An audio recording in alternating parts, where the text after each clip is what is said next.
회의관리 2급 문제 31번부터 40번까지 한번 보겠습니다.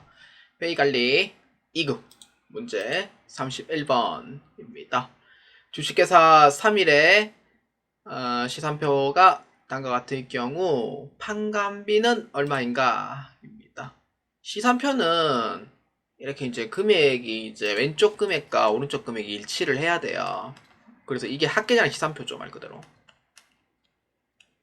근데 학계잔액 시산표가 아니죠. 뭐예요? 학계 빼고 잔액 시산표죠. 이거죠. 잔액 시산표인데, 근데 이제 문제에서는 잔액 시산표라고 되어 있고요. 그래서 이제 보면은 판관비는 얼마인가 라고 되어 있으니까, 그러면은 왼쪽 금액과 오른쪽 금액을 맞추면 돼요. 그래서 얼마냐면 650만원씩 맞추면 되는 거고요. 자, 그래가지고 이제 계산을 해보면은 이제 답이 나올 거예요. 자, 위에 보면은 이제 현금 및 현금성 자산부터 금액을 계산을 해주면 돼요. 이렇게 매출채권, 재고자산, 토지, 건물 이렇게. 그 다음에 밑에 내리시면은 매출원가, 법인세 비용 이렇게 해주면 돼요. 그래서 얼마냐면은 650만원. 그래서 빼면은 판관비는 얼마? 40만원이었다. 40만원. 이렇게 돼 있다는 부분을 알 수가 있는 거예요. 그렇기 때문에 어렵게 생각할 필요는 없고요. 차변에 있는 금액들 다 더해주고 이제 대변에 있는 금액만큼 빼면은 이제 나머지 판관비가 얼마가 나온다. 이렇게 이제 보여주는 거예요. 그렇기 때문에 40만원이 되겠고요. 31번에다 몇 번이에요? 맞습니다. 4번으로 체크해 주시면 되겠습니다. 회의관리 2급 문제 32번입니다. 다음은 주식회사 3일의 보험료와 관련된 미지급 비용 계좌에 관한 설명입니다. 미지급 비용의 기초 잔액이 5만원, 결산 수정 분계 후 기말 잔액은 10만원, 손익계산서상 보험료는 20만원일 때 주식회사 3일이 단기에 지급한 보험료 금액은 얼마인가? 자, 미지급 비용의 기초 금액이 5만원 있대요. 그럼 5만원을 줘야 되겠죠, 언젠가. 자, 보험료는 20만원이에요. 그래서 얼마냐면은 25만원만큼의 이제 발생된 금액이죠. 일단은 안 준 걸로 쳐요. 그래서 이제 기말 잔액은 얼마냐면은 10만원만큼 안 줬네요. 25만원 중에. 그러면은 최종적으로 지급한 금액은 얼마가 돼요? 15만원이 되는 거예요. 그렇기 때문에 이에 해당하는 정답 몇 번? 2번으로 체크해 주시면 되겠습니다. 회의관리 2급 문제 33번입니다. 주식회사 3일은 2021년 6월 30일 해외은행으로부터 10만 달러를 차입하였으며 단기말 현재 아직 상환하지 않았습니다. 상기 차입금과 관련한 환율이 아래와 같을 때 결산 시 손익계산서에 반영될 외환환산 손익은 얼마인가? 입니다.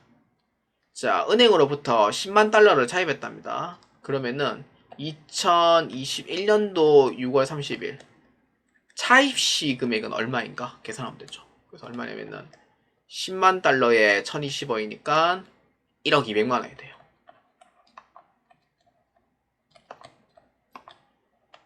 이렇게 되고, 그래서 이제 2021년도 12월 31일이니까 이제 결산시죠. 같은 10만 달러에 1060원이 돼요. 그래서 얼마냐면은 1억 600만 원이 돼요. 자, 그렇기 때문에 이렇게 생각하면 돼요. 6월 30일 차입했을 때 1억 200이었는데 지금 부채성 계정항목이거든요. 내가 언젠간 상환해줘야 될 의무가 있어요.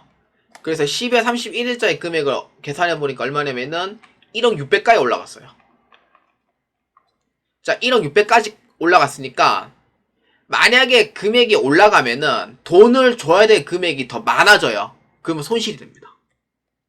부채인 경우에는요. 근데 내가 돈을 줘야 될 금액이 적어져요.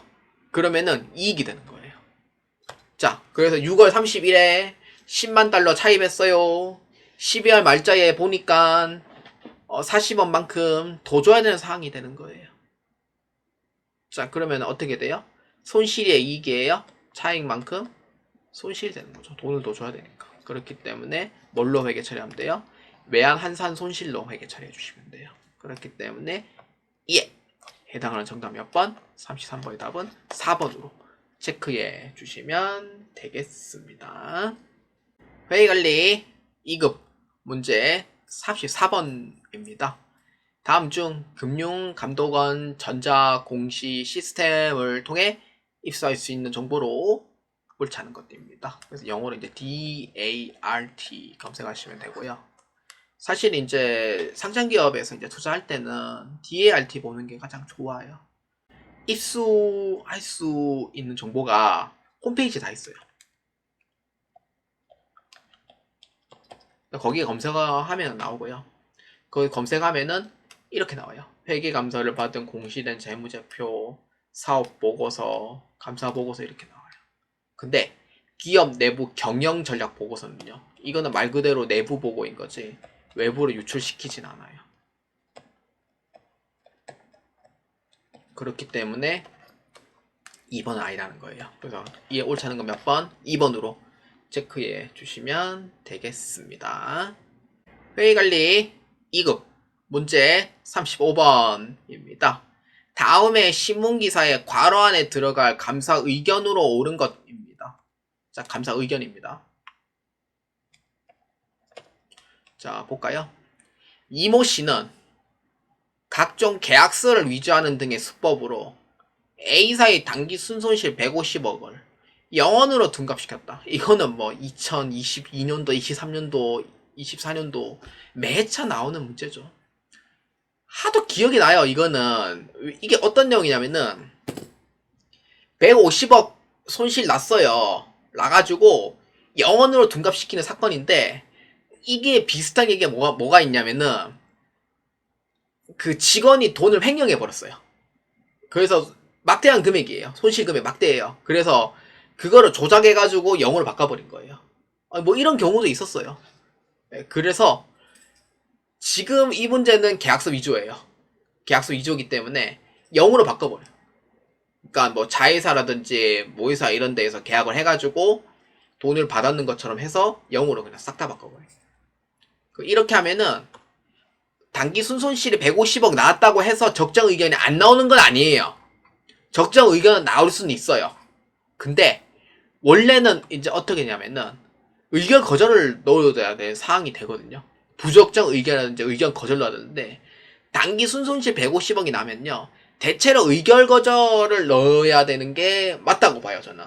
그렇기 때문에 의견 거절 쪽으로 봐야 됩니다. 아니, 단기 순손실 150억 났다고 의견 거절하는 게 아니고 계약서를 위조를 했기 때문에 그쪽 회계사도 위험한 거예요. 엄청 위험한 짓을 하고 있는 거예요, 지금. 그러니까 알고 들어갔다 하면은 저 회계법인 정지예요, 무조건. 1년간 영업 정지가 그래요. 근데 몰랐다라고 하면은 그 몰랐는 부분도 영업 정지 1년이에요. 무조건 의견 거절시켜야 돼요, 이거는. 그래서 감사 보고서를 어떻게 해야 돼요? 영원이니까 적정 의견 바꿔버리는 거죠. 이게 결론적 얘기고요. 이제 중간에 이제 본론 얘기는 이렇게 이제 나와요. 그래서 기억에서 이렇게 이제 보면 이렇게 돼요. 회사의 장부 기재가 부실하거나 감사인에게 제출 거부하는 등 감사 범위의 제한이 특히 중요하고 전반적이어서 적합한 감사 증거를 확보할 수 없는 경우. 그러니까 거절이라는 키워드가 나왔고요. 그리고 적합한 감사 증거를 확보할 수 없는 경우가 나왔기 때문에 결국 의견 거절이 이제 맞는 거죠, 사실. 의결 거절은요, 무조건 상장 폐지예요.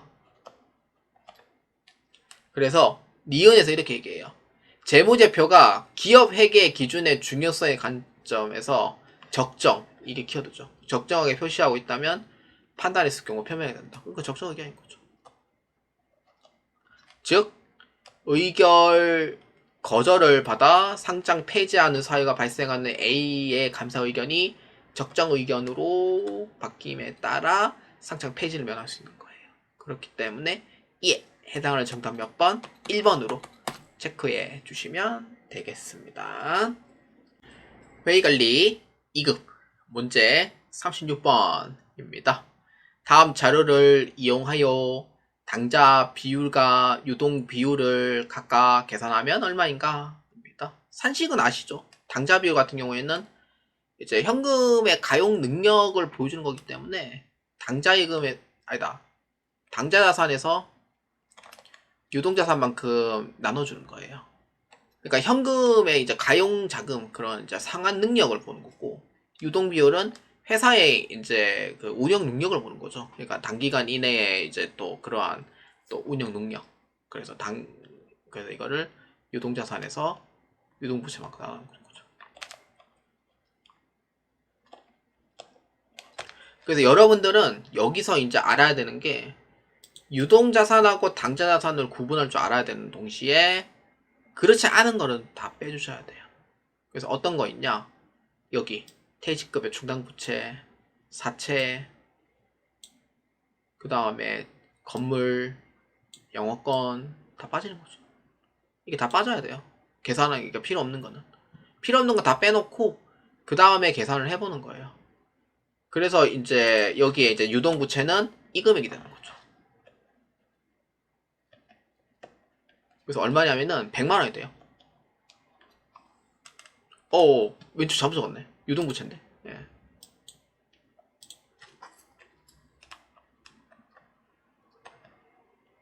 이렇게 돼요. 그리고 당좌 자산이 어떤 거냐면은 재고자산 빼고 다 해당이 되죠. 그래서 재고자산 빼고 해당되니까 이 세 가지가 당좌 자산에 해당이 돼요. 현금과 관련돼 있는 계정 과목들.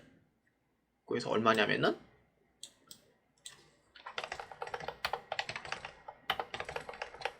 75만 원이 되고요.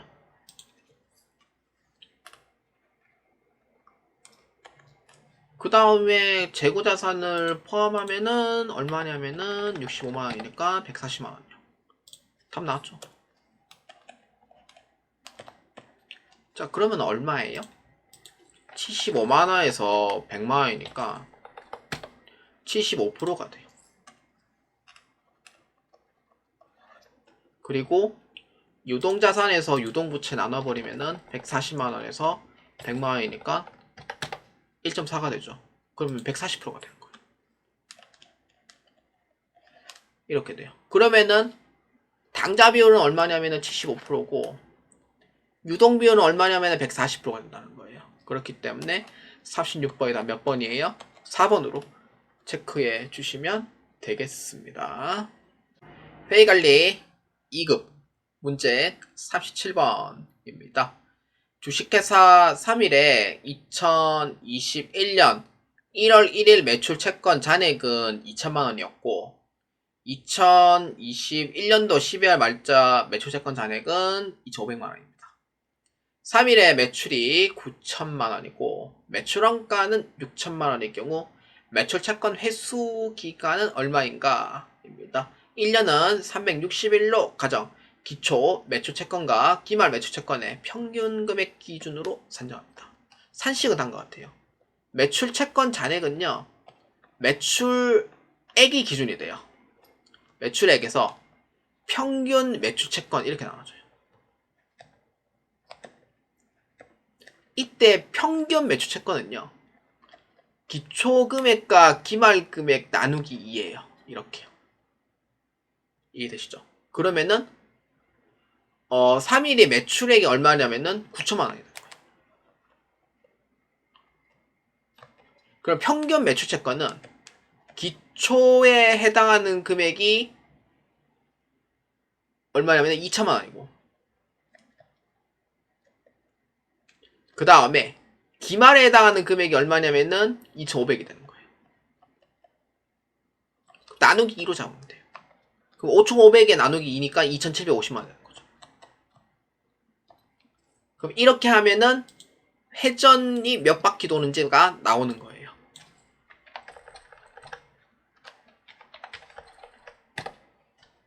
3.2바퀴가 돼요. 근데 여기에서 지금 소수점이 지금 언급이 안 돼 있거든요. 그러면은 2천만원에서 2,500이 4,500이네. 아, 죄송해요. 4,500이었구나. 그러면은 금액이 다르네. 다시요. 나누기 2 하면은 2,250이 나올 거예요.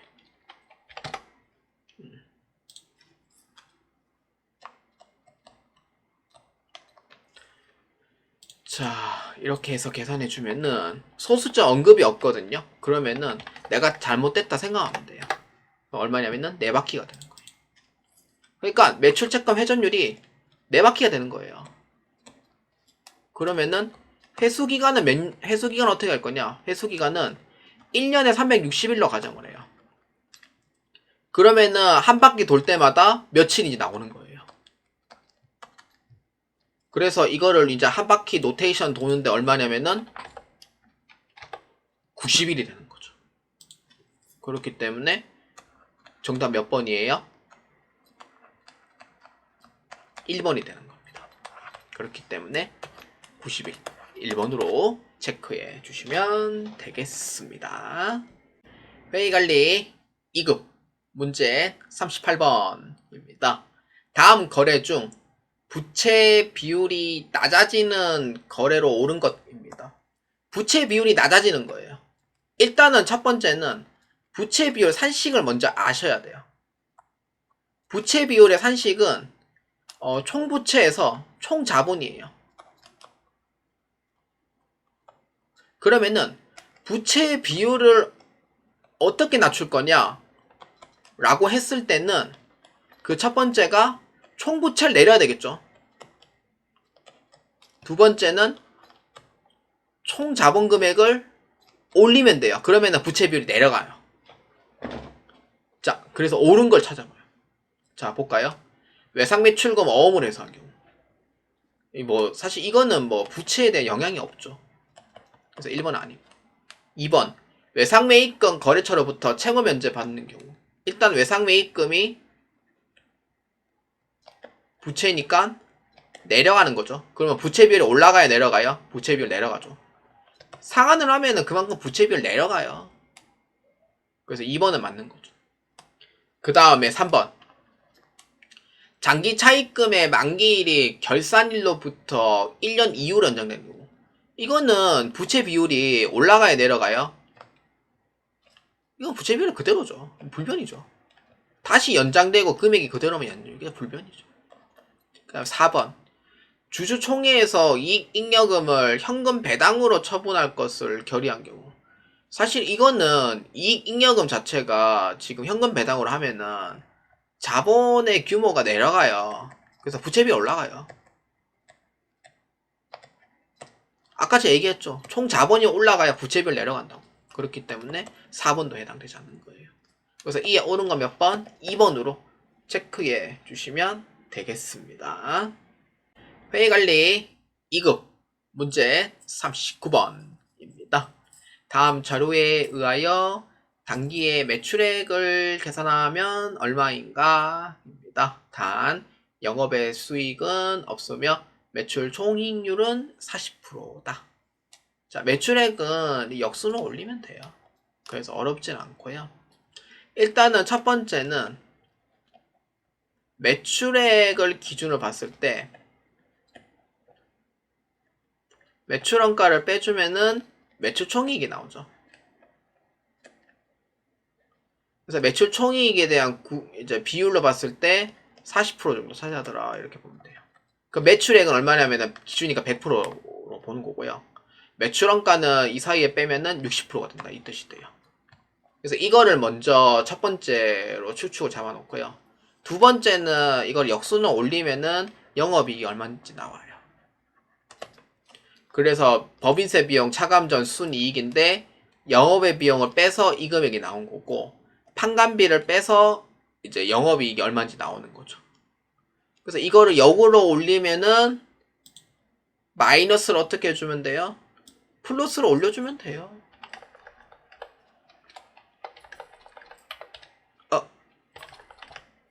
112만원이요.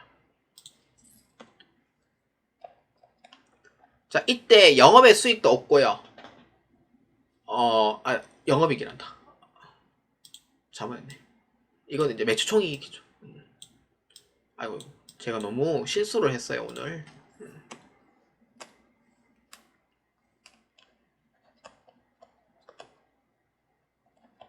이렇게 되죠. 매출 총이 112만원. 그러니까 이게 전체의 40%래요. 그러면은 역으로 해주면 되죠. 곱하기 반대가 뭐예요? 나누기죠. 그럼 나누기 0.4 잡으면 돼. 얼마냐면은 280만원이에요. 그래서 이거를 매출 총이익률을 전체 40%니까 0.4 하면은 112만원 나온 거죠. 맞는 거죠. 그러면은 280만원에서 112만원만큼 빼면은 매출원가는 168만원 나오는 거예요. 자, 이에 해당한 정답 몇 번? 3번으로 체크해 주시면 되겠습니다. 회의관리 2급 문제 40번입니다. 마지막 문제가 되겠습니다. 다음 자료를 이용하여 주당 순이익을 계산하면 얼마인가? 입니다. EPS죠. 주당 순이익 어떻게 계산하면 돼요? 당기 순이익에서 뭐예요? 가중 평균 유통 보통 주식수만큼 나눠주면 되죠. 근데 간단하게 나와요. 회의관리 1급은 조금 깊게 나오는데 얘는 할 줄 아냐 모르냐 이것만 보기 때문에 그래서 어렵진 않고요. 그래서 이게 재료가 돼요. 6천만원에서 보통주 자본금의 액면금의 만큼 나눠주면은 이제 가중평균 유통 보통 주식수가 나와요.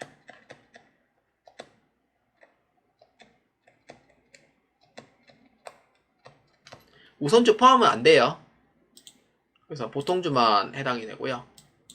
그래서 1000만원에서 500원만큼 나눠주면 돼요. 그래서 얼마냐면은 2만원이 돼요. 그러면은 계산해주면 되죠. 당기순이익은 6천만원에다가 한 주당 금액 2만원이니까 얼마가 돼요?